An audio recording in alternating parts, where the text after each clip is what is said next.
2 semaines pour interpeller le suspect, c'est quelque chose de... C'est un temps qui est long ou finalement ça s'est fait rapidement Alors c'est toujours trop long quand on parle du côté des victimes, parce qu'effectivement, on en parlait tout à l'heure, on est dans l'immédiateté, on veut tout de suite et on aimerait qu'on interpelle les gens tout de suite. Sauf que là, cette cavale, elle n'a pas été organisée. On voit bien que le soir du drame, il est parti et il est parti un peu à l'arrache. Et donc après, il faut aussi survivre. Quand on est un bandit, j'allais dire chevronné, on prévoit toujours une sortie de secours avec une cavale, avec des complices. Là, ça s'est fait comme ça. Donc mes collègues, en fait, la sûreté départementale et la PJ, en coordination, ont travaillé ensemble.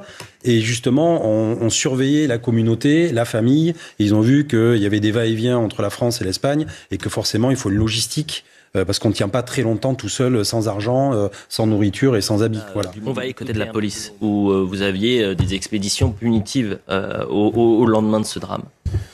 Forcément très mal, parce qu'on voit bien qu'une étincelle exactement souligne, j'allais dire, l'état de la société actuelle. Donc nous, on est au courant de tout ça, on le sait, on palpe. En fait, comme je dis souvent, on est des sociologues de terrain, on fait pas des grandes études, sauf on prend le pouls de la population en temps réel. Et donc on le sait que justement, il peut y avoir des communautés qui peuvent s'affronter, comme on a vu à Dijon il y a quelque temps avec la communauté tchétchène contre la communauté maghrébine. Il y a des endroits où il y a la communauté afghane contre une autre communauté soudanaise, etc. On le voit que effectivement cette société. Les Kurdes récemment. Oui, aussi, les Kurdes. Et on voit que cette société, elle est conçue en silo, en fait.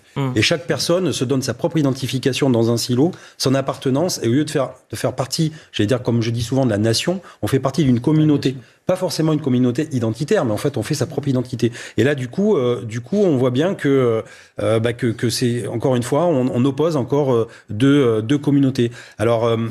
Et il a fallu, pour que ça revienne, qu'on revienne au calme, que la famille appelle Alors la famille l'a fait dès le début, mais c'est surtout très digne, je trouve. C'est surtout, mais c'est ce que j'ai dit dès le début. Dans la douleur, trouver la force d'appeler au calme. Donc on a plutôt peut-être de penser à une vengeance. Vous avez entièrement raison. C'est humain. Ouais. Je trouve que c'est vraiment très digne. Au contraire, faut le souligner. Et c'est pour ça que cet homme faisait dehors. Mais en fait, c'est j'ai entendu le ministre nous dire que la loi a été respectée. Alors effectivement, elle a été respectée. Sauf qu'en fait. Attention, pourquoi est-ce qu'au bout d'1 an, on l'a laissé sortir ? Tout simplement parce qu'on n'a pas pu le juger dans cet intervalle de temps. Et encore une fois, s'il faut souligner, c'est le peu de moyens qu'on donne à la justice en France. On est en dessous de tout. Voilà, je peux pas dire autrement. Il faut 3 fois plus de temps pour juger une personne en France, par exemple, qu'en Allemagne. Donc, encore une fois, on en est là. Donc, les magistrats là-dessus, et il y aura une enquête aussi qui va être faite pour savoir s'il y a eu des dysfonctionnements. Mais encore une fois, on est dans ce système-là. Et la faille du système, elle est organisée puisque... fréquenter un club de tir, on a là la démonstration. Il a pu aller voir ses amis. Une des démonstrations parmi d'autres que la misère de la justice est criminogène. Mais en fait... Oui, c'est ça. Parce que ça fait... En fait, une fois encore, là, on paye la note. Oui. De 20, 25 ans, justement, de déshérence, où on avait mis un peu la poussière sur le tapis en disant, ça va, il y a d'autres priorités que la justice. Tout ce qui intéressait souvent, d'ailleurs, c'était, je suis désolé, vous êtes avocat, mais c'était pour donner un peu plus de liberté aux avocats, pour avoir accès aux dossiers, parce que tous les dossiers financiers, on était bien content de pouvoir,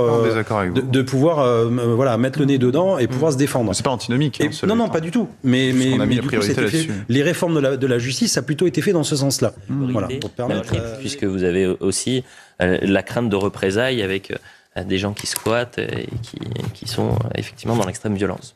Moi, j'ai l'impression qu'on inverse des valeurs, en fait. C'est-à-dire qu'il y a des gens tranquilles qui subissent des nuisances et l'État, j'allais dire, encore une fois, l'ordre public ne peut pas intervenir parce qu'il y a pléthore de lois qui fait qu'on défend, encore une fois, des gens qui sont là pour poser des nuisances. Donc, quand les policiers interviennent, parce qu'ils sont intervenus plusieurs fois pour faire calmer un peu tout le monde, en même temps, qu'est-ce que vous voulez qu'on fasse ? On ne peut pas les interpeller parce qu'ils sont dans un domicile. Il faut bien comprendre ça, même s'ils sont squatteurs.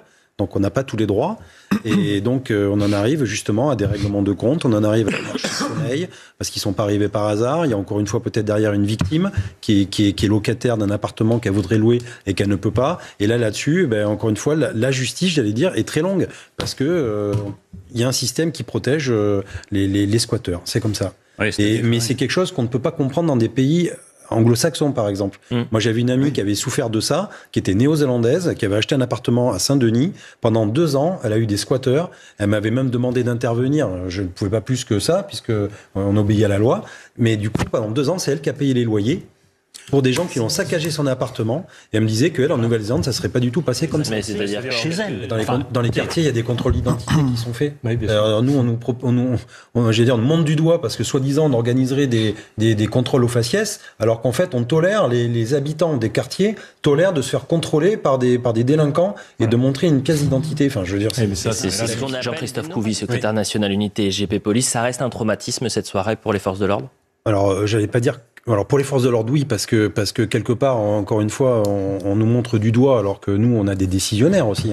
On a une hiérarchie qui est censée quand même aussi nous piloter. Et là, je vois sur les images, il y a 2 images que je retiens effectivement, parce que dès lors qu'il y a des couacs, on essaie de trouver des lampistes et des fonctionnaires de police. Dont un qui arrose le gaz lacrymo parce qu'il est tout seul pour garder une barrière où les gens essaient de passer.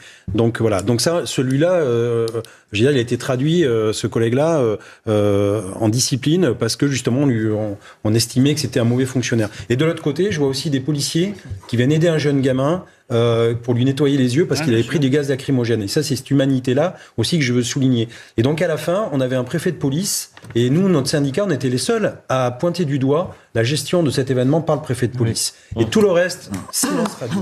La hiérarchie, silence radio, forcément. Et tout le monde, voilà. Donc, quelque part, le flop, qui a une résonance internationale, à 2 ans d'échéance. Ça fait, bien sûr. Bah oui, on a quand même la Coupe du Monde de rugby et les JO en 2020. Ces images ont fait le tour du monde. Hein. Et quelques jours après, moi, je me rappelle, dans une réunion avec la coopération internationale, et tout le monde nous disait, mais quand on va à l'étranger faire de la formation, maintenant, on nous montre du doigt, on rigole au nez, parce que du coup, on nous dit, mais vous, les policiers français, vous savez plus gérer tout ça.